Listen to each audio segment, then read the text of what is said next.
Brewery വിവാദത്തിൽ പ്രതികരിച്ച് CPI സംസ്ഥാന സെക്രട്ടറി ബിനോയ് വിശ്വം. ഏലപ്പുള്ളിയിലെ ബ്രൂവറി പദ്ധതി വിവാദത്തിൽ പ്രതികരണവുമായി CPI സംസ്ഥാന സെക്രട്ടറി ബിനോയ് വിശ്വം രംഗത്ത് വന്നു. ഞങ്ങൾ വികസന വിരുദ്ധരല്ല, വികസനം വേണം.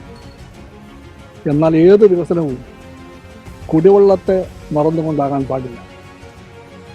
കുടിവെള്ളം ഉറപ്പാക്കിയിട്ട് വികസനം വരാവൂ, ഏത് വികസനമായാലും. CPI വികസന വിരുദ്ധരല്ല, പക്ഷേ ഏത് വികസനമായാലും മൗലിക അവകാശങ്ങളെ നിഷേധിച്ചുകൊണ്ടാവരുത്. കുടിവെള്ളത്തെ മറന്ന് എന്ത് വികസനമാണ്? ആരും ഇക്കാര്യത്തിൽ മൗനം പാലിച്ചിട്ടില്ല. കൃത്യമായ നിലപാട് എക്സൈസ് മന്ത്രിയെ അറിയിച്ചിട്ടുണ്ട്. കുടിവെള്ളം ഉറപ്പാക്കിയിട്ട് വികസനം വരാവൂ. വിഷയം ഇടതുമുന്നണി ചർച്ച ചെയ്തു എന്ന കാര്യത്തിൽ വ്യക്തതയില്ല. MP രാജേഷിനെ കണ്ടപ്പോൾ അതിന് വ്യക്തമായ മറുപടിയും കിട്ടിയില്ല. ക്യാബിനറ്റ് അംഗീകരിച്ച കാര്യം അത്, പിന്നെ പ്രത്യേകം ബോധ്യപ്പെടുത്തുന്ന അല്ല, അത് സാധാരണ പ്രധാനപ്പെട്ട ചില കാര്യങ്ങൾ വരുമ്പോൾ സംസാരിക്കാറുണ്ട്. അത്ര ആലപ്പുഴയിൽ ചേരുന്ന CPIയുടെ സംസ്ഥാന എക്സിക്യൂട്ടീവിൽ തീരുമാനം അറിയിക്കുന്നതാണ് എന്ന് ബിനോയ് വിശ്വം പറഞ്ഞു. മനുഷ്യന്റെ മൗലികാവകാശങ്ങളിൽ പെടുന്നതാണ് കുടിവെള്ളവും. അത് നിഷേധിക്കുന്ന പ്രവർത്തനങ്ങളിൽ നിന്നും CPM പിന്മാറണമെന്ന് ബിനോയ് വിശ്വം ആവശ്യപ്പെട്ടു.